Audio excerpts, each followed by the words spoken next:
Et retour au calme ce dimanche à Sainte-Soline au lendemain des affrontements avec les forces de l'ordre. Les manifestants opposés à la construction d'une méga-bassine dans les Deux-Sèvres ne sont pas retournés sur le site aujourd'hui. Au programme, un festival de l'eau, mais aussi le débriefing de la journée d'hier qui a été ponctué par des scènes de violence. Guillaume Dominguez est l'envoyé spécial d'Europe 1 dans les Deux-Sèvres.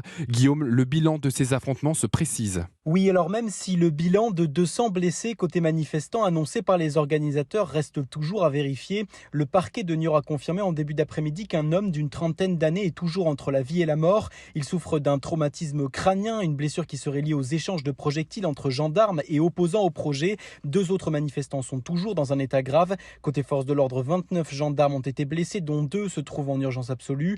Une enquête est ouverte par le parquet pour tenter de déterminer les circonstances de ces blessures.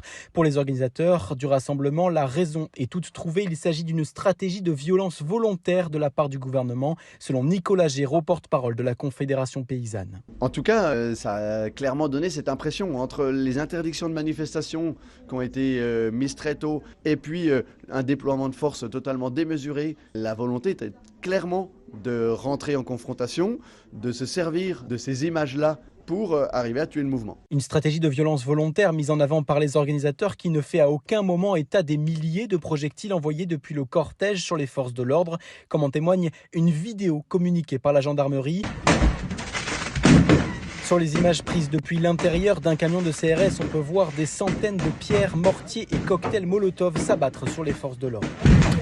Merci Guillaume Dominguez, envoyé spécial d'Europe 1 dans les Deux-Sèvres. Sur Twitter, Elisabeth Borne a dénoncé des actes inacceptables et pointé du doigt l'irresponsabilité des discours radicaux qui, selon elle, encouragent ces agissements.